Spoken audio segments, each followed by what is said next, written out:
My name is Patrick J. McGinnis, and I coined the term FOMO. That's short for fear of missing out, and it's why some people end up following the crowd. But we're not like them. We're part of a new species that isn't afraid to do things differently. I call us FOMO Sapiens. And this is the show where you'll meet people like us, phenomenal FOMO Sapiens, to learn how they find the courage and the ideas to live exceptional lives. FOMO. FOMO.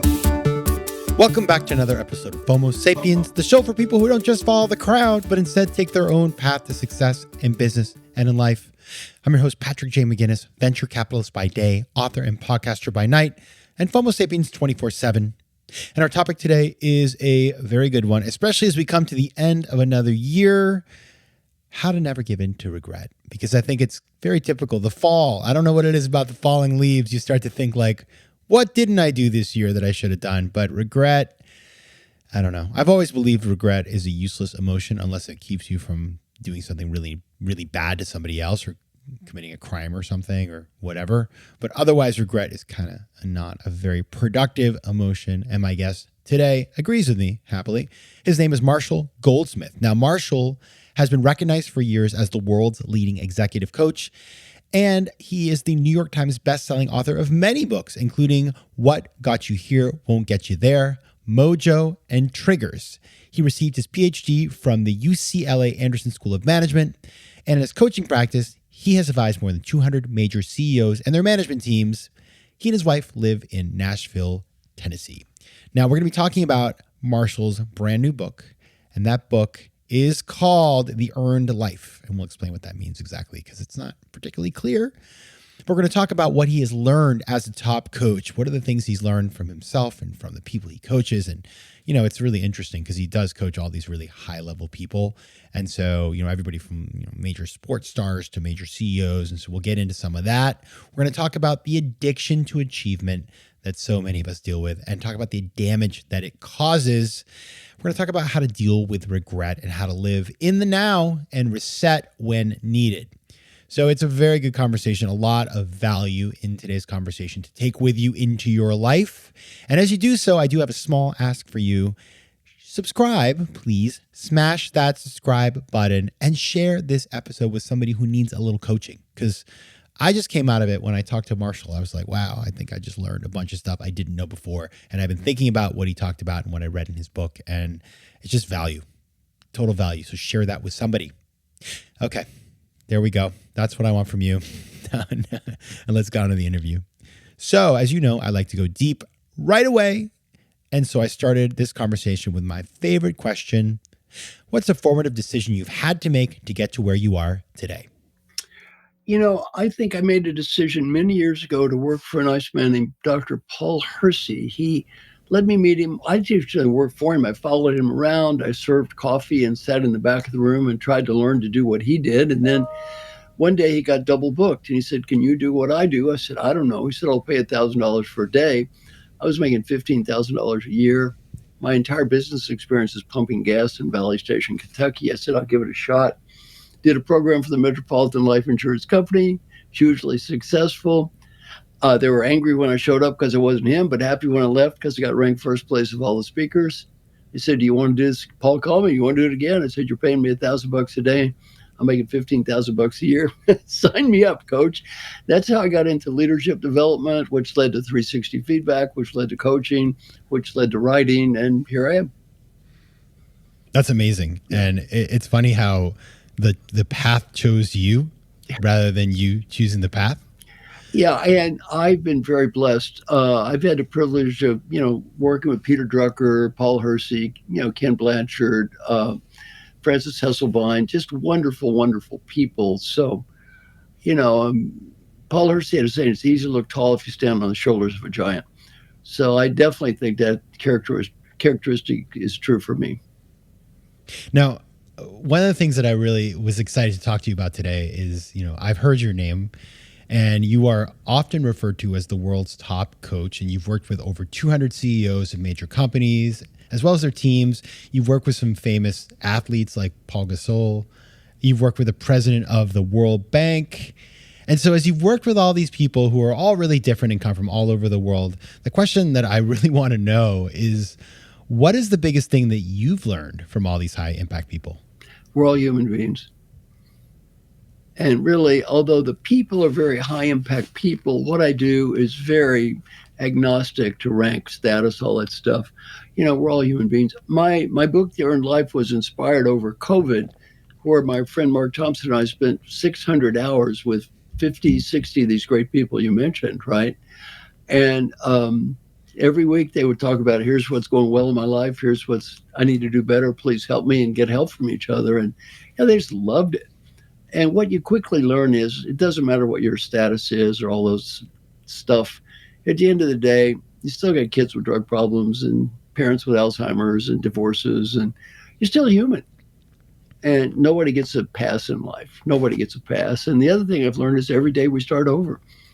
There is no, I'm going to get there. Once I do this, I'm going to be okay for eternity. That's not real. I mean, there's one book that ends with a phrase, and they lived happily ever after. That is called a fairy tale. Yeah, it's true. That's not the real world. Real world, you start over, and then you start over, and then you start over, and then you start over. That's the way the real world is. Yeah, the problem with the fairy tale thing is we always talk about the last page, but we got to talk about how about the big bad wolf, right? How about the evil witch? I mean, that's right. The thing. Like we don't remember all those parts, but they're you can't have the happy ending if you don't have all of the ways to get there. You actually know what happiness looks like, in a broader sense. And the reality is there isn't a happy ending. There isn't in life. Right. We don't get to a place. The great Western myth is I'll be happy when I get the money, status, BMW. Somehow I'm going to get to this place. And once I get there, it's all okay from here on in. I'm just coasting it in. That's not the real world. The real world is every day we start over. One of the things you talk about, what I thought was really so true, but it's something that doesn't get talked about enough, is that successful people that you coach, they deal with something that you call the addiction to achievement. And I wanted to also hear about that, because I think that frames up so well what we're going to talk about in terms of the earned life. So talk about what that looks like and where you think that comes from. Well, I think there are three key components I talk about for living a great life. One is called our aspirations. Our aspirations are higher goals. The answer to the question, why am I doing this? Why, right? And that's our aspiration, which doesn't have a finish line. Then we have our day-to-day actions, which is what I'm doing now. And then that middle phase is our ambitions, our achievements, which do have a deadline. So everyone who buys my books is really focused on achievement. In the history of the world, most people were focused on the action phase. Our ancestors were poor. They lived from day to day. They just survived. Not bad people. They just were trying to survive. Some people live up in their heads, lofty ideas, but they don't really do anything. Your listeners, the people that read my books, they're all achievement focused. A tiny number of all people read a book. A tiny number are going to listen to your podcast. We're not talking about average people here. We're talking about driven people. And their problem tends to be the addiction to achievement. And they fall into this trap. And one thing I teach in the book is you never place your value as a human being on results. Never place your value as a person on results for two reasons. One, you don't control the results. And two, what happens after you achieve the results? How long does that bring lasting satisfaction? A day, a week, not long, right? One of the people you read on the front of the book and the endorsements is Albert Bourla. Albert's the CEO of Pfizer. So a few months ago, I said, Albert, how's it going? I said, how was last year? Pretty good. Got that, cure for COVID thing, vaccine, very good. And then we all employee engagement, all-time high, and pride in the company. Oh, record profits, CEO of the year. I said, Albert, what's your problem? He said, I have a huge problem next year.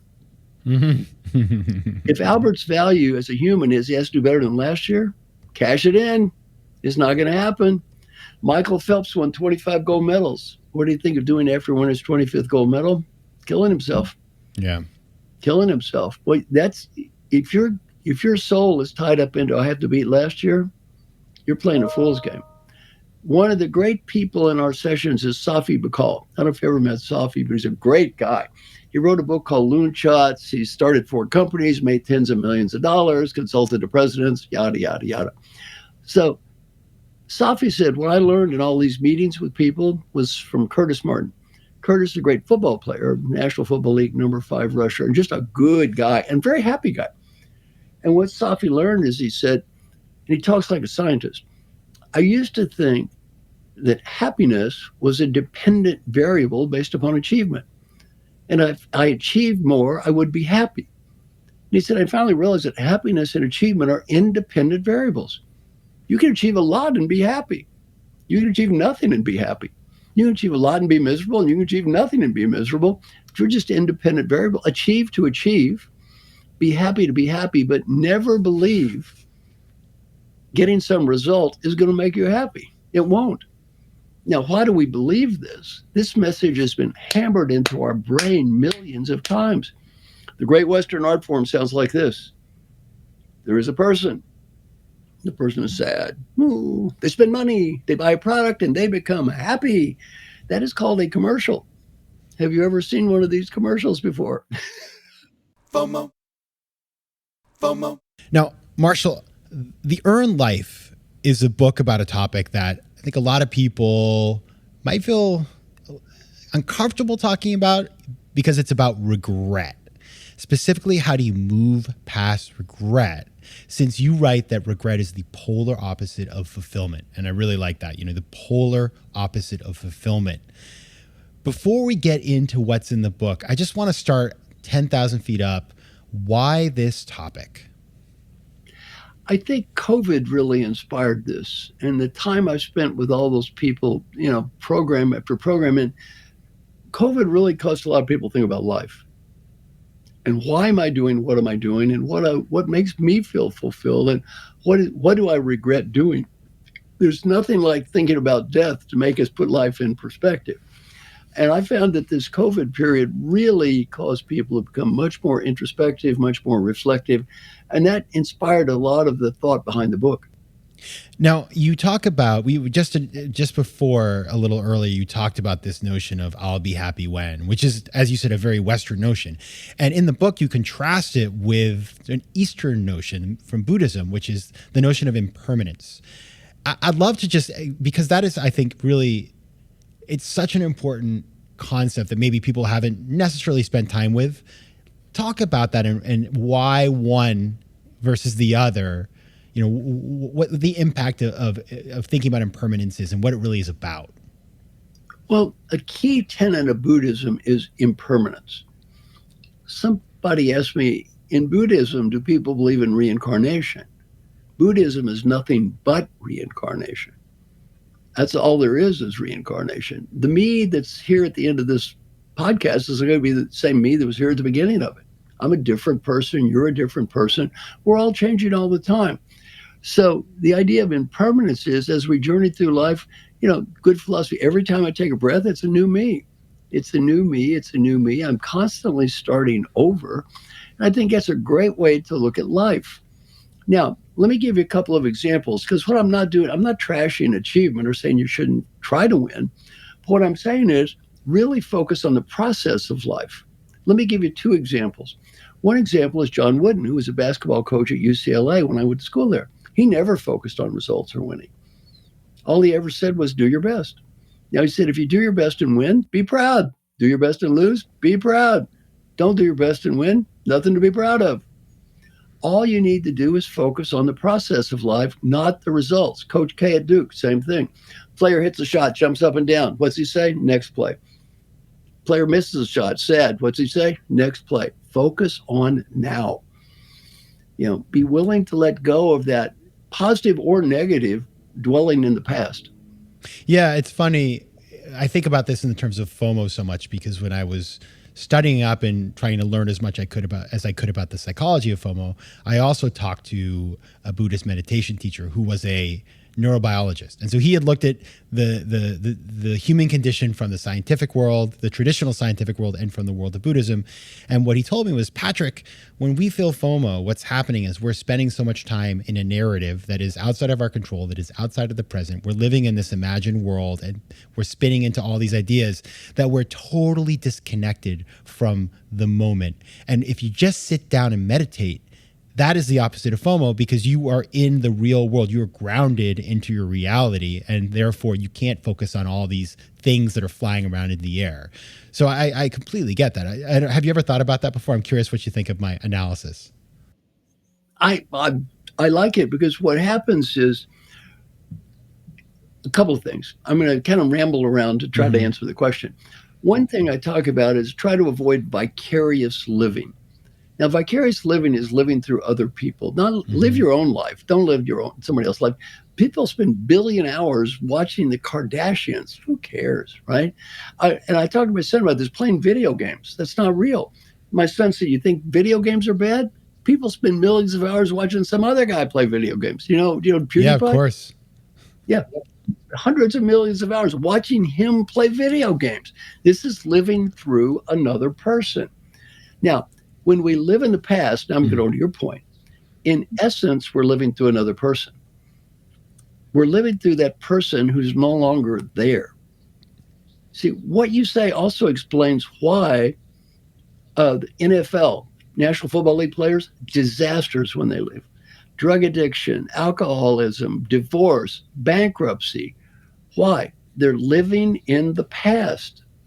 They're not living their lives. They're living the drunk guy sitting at the bar is not the kid that won Super Bowl III. They're not the same person. And when we live in the past, in essence, it's just another form of vicarious living. It's just another form of vicarious living. And you're not really living the life of the person who's here right Wow. now. That is very powerful. It is living in your past glory and not being able to focus on the present and what you can do now. That's a really difficult way to spend your time. Let's go back to FOMO. Maybe there's one thing worse than living your past glory. Let's live in your past screw up. Yeah.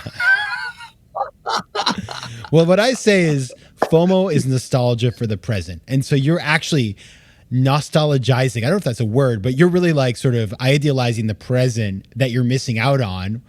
And therefore you're regretting the present, which is completely unproductive, right? Well, you know what the present is? Yeah, What it is. totally. It is what it is. And, a big part of Buddhism is it is what it is. And, the Bhagavad Gita, a lot of the book is based on the Bhagavad Gita. And the Bhagavad Gita has a guy who's got two choices. One choice is called bad, and the other choice is called worse. Now, sometimes in life we do have two choices, bad, worse. And what's the message? Pick bad, make the best of it, and move on. It is what it is, right? It's not always good. Make the best of it. That's all you can do. FOMO. Now I gotta wonder though. So I've actually, one of the things I really enjoyed as I dug into the book was that I've said this for a really long time. For me, regret is an unproductive emotion. But at the same time, I ask myself, okay, fine, it's easy to say that, but are there any positive aspects to regret in terms of saying like, I regret that I did that, therefore I'm going to do it differently next time? Like, how do you think about that? Yeah, there may be. The reality is, very few people want to maximize or increase the amount of regret they experience in life. So, so the answer is, I don't know, maybe. Okay. Now tell me something. Why do some people end up feeling these things way more acutely than others? Because there's some people that it seems like they go through life, at least externally, but also it seems like they're pretty good at managing these things and sort of deciding that they're just going to move forward and live in the present or figure out the path to the future. Other people really get mired down. What drives a person into that place where they can't break out of the prison of regret? I think a lot of it is just presence and consciousness. It's just being conscious. One question I suggest that you ask yourself every day is, today, did I do my best to be happy? Now, in my book, Triggers, I interviewed 3 medical doctors. Jim Kim, who has a simultaneous MD and PhD with honors from Harvard in 5 years and went on to be president of the World Bank. Ross Shaw, head of the USAID at 37. Now he's head of the Rockefeller Foundation. And John Noseworthy, head of the Mayo Clinic. I asked all 3 a question. How would you score on the average day on did I do my best to be happy? All 3 had the same answer, independently. Never dawned on me to try to be happy. Never thought of it.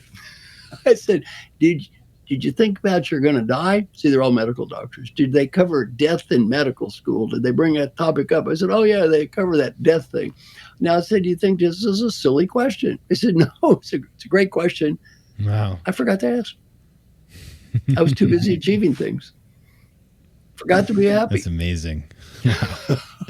When you think about all of this, this earned life, the term the earned life, which I think you coined, what does that really mean? Like, what are we trying to get? What's the goal here? Well, I'm going to read that one so I don't get it wrong. We're living an earned life when the choices, risks, and effort we make in each moment align with an overarching purpose in our lives, regardless of the eventual outcome. So the idea of living an earned life is not how much money do you have or how many trophies did you win. It's not the end result. It's the process of earning our life over and over and over and over and over again. Yeah, it reminds me a little bit of, I'm sure you've come across the work of Martha Beck and the notion of integrity and the idea that you want alignment between your inner purpose and the things that you do. And when you do that, then the process can work well. And so I see echoes of some of the things she's talked about and what you're talking about as well. Well, my daughter and I did some research on this. And if we ask people how they spend their time, if what you're working on, number one, is meaningful for you, is aligned with your higher purpose, number one. And number two, you enjoy doing it. You actually enjoy the process of it. You won.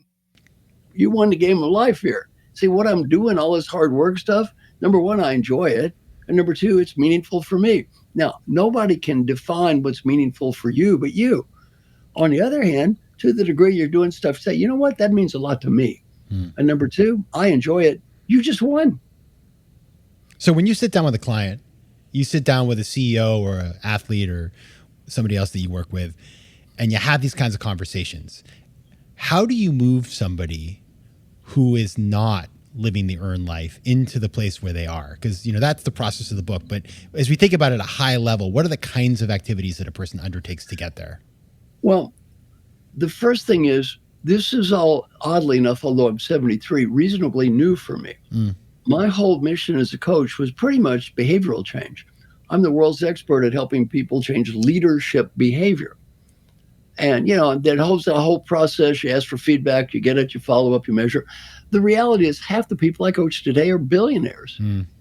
What am I supposed to, one guy said, what am I supposed to do? Move you up from 4 billion to 4.1 billion? What difference does it make? It's irrelevant. You'd really pay for yourself if you did. Yeah. And you know what? They're all 99.99 achievers now. What am I supposed to do? Help them achieve a little more? They're already achieving it, some obscene amount right now. What I really focus on now is just people to focus on life as well as that other stuff. And I'm going to give, are you ready? And we're always ready. I'm going to give our listeners something that takes 3 minutes a day, costs nothing, is going to help you get better at almost anything. Are you ready? Yes. Some people are skeptical right now. 3 minutes a day costs nothing, help me get better at almost anything. This is ridiculous. Sounds too good to be true. Half the people that start doing this quit within 2 weeks. And they don't quit because it doesn't work. They quit because it does work. Every day, ask yourself a series of questions that represent what's most important in your life. Friends, family, colleague, health, whatever it is, you get to write your own questions. If you want all my questions, send me an email, marshall@marshallgoldsmith.com. I'll send you my questions, an article about this. 6 questions, though, I always recommend. Are you ready? Number 1, did I do my best today to set clear goals? Just say, did I set goals today? Number 2, did I make progress toward achieving the goals I set? Number 3, did I do my best today to be happy? Number 4, did I do my best today to find meaning? Number 5, did I do my best today to build positive relationships? And number 6, did I do my best to be fully engaged and present? That's it. 6 questions every day. Over COVID, all these people every day, it's like Alcoholics Anonymous for successful people. They would all stand up and talk about their scores. Here's how I did, right? And look, if you read their bios, you'd think, are they getting a 10 on everything? You had 1 to 10 scale, they're getting all 10s. No. They're just humans like everybody else. And we screw up every day. I screw up every day. I've had someone call me on the phone virtually every day for 25 years to make sure I do this stuff. Somebody asked me, why do you have someone call you on the phone? Don't you know the theory about how to change? I wrote the theory about how to change. Yeah, my name is Marshall Goldsmith. I got ranked #1 leadership thinker and coach in the whole world. I have someone call me on the phone every day just to help me. Why? I'm too cowardly to do any of this stuff by myself. I'm too undisciplined doing this stuff by myself. I need help. And it's okay. It's okay. We all need help. Who are we kidding here? How about all that macho willpower crap? Eh, not for me. I don't 100%. have much willpower. Yeah, right. Yeah, who are these people that have all this macho willpower, right? I'm not one of them. Yeah, I call it womb power because I think about meditation, and all my listeners know this. And we actually have an accountability group with an app where we all check in every day that we meditated, and it's a really great way to have support. You know, there are other people doing it too, and if you don't do it, then somebody reaches out. And so that was I tried for years to meditate, and the minute I started doing that, I like to call it competitive meditation, which is of course ironic, but it's what worked for me. And now years later it's stuck, and that was the only way. You know what? Raise that right hand. My name is Patrick. My name is Patrick. I need help. I need help always. It's okay. Always. It's okay. FOMO. Now tell me something. When you're running a business, right? How do you create a culture that is imbued with this thinking? Like, how do you take it into the entire company culture? You know, I would say I'll give you some real life examples of. I've been very blessed. I mean, I have coached, multiple CEOs a year in the United States, and the first thing you start with yourself. Hubert Joly is CEO of Best Buy, led the incredible turnaround. They were supposed to go bankrupt, right? He gets up in front of everyone and says, "My name is Hubert Joly. I'm the new CEO of Best Buy. I need help. I got a coach. I get feedback. I need help. Help me." Alan Mulally, CEO of Ford, what does he do? Gets feedback, tries to do better. Francis Hesselbein, CEO of the Year, do better. What do these people do? They lead by example. They try to get better themselves. You know what? If you want other people to get better, you go first. Let them watch you try to get better. Let them watch you try to get better. How about preaching? You know what you do when you preach to people? You teach them to preach. That's what you do. They preach at somebody else, and then they preach at somebody else, and everybody craps on the bottom. They're just preaching all the time. Yeah, this is kind of like the wounded healer, the notion by Carl Jung that once you start healing yourself, you're in a great position to teach the next person because you understand what it takes to do it. Exactly. Well, when Hubert stands up and says, "I need help, I need your help," what happens is other people are going to try to get better because they're going to reach out and say, "I need your help too," as opposed to I'm a little God who knows everything.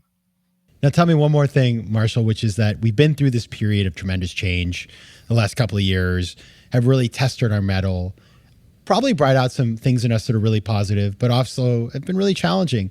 As you think about the 5 years ahead, the 10 years ahead, people kind of gearing up and understanding that, we are now entering a new phase. Right. What would be one thing that we can all do for ourselves that will help us to manage through that change?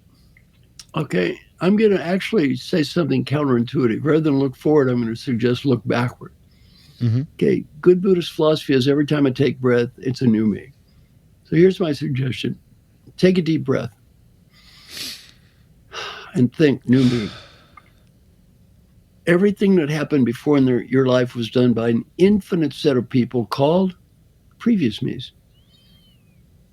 Think of all the gifts they've given you. Think about how hard they tried and the nice things those people did.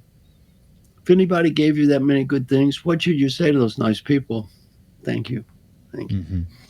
Now, did they make a little mistake or two along the way? First person we always need to learn to forgive is who?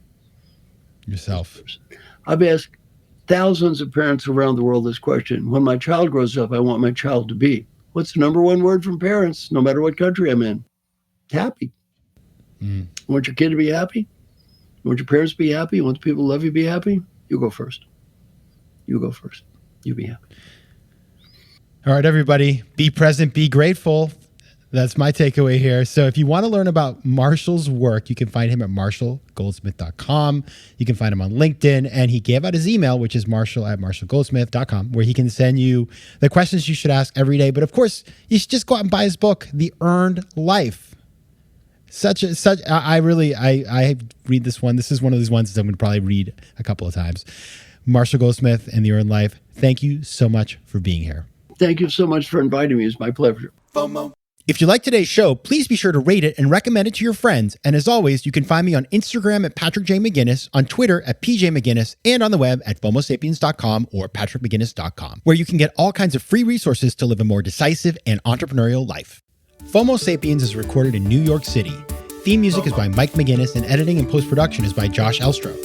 If you like today's show, please be sure to rate it and recommend it to your friends. And as always, you can find me at FOMOSapiens.com and at PatrickMcGinnis.com. To advertise on FOMO Sapiens, reach out to contact@FOMOSapiens.com. FOMO. FOMO.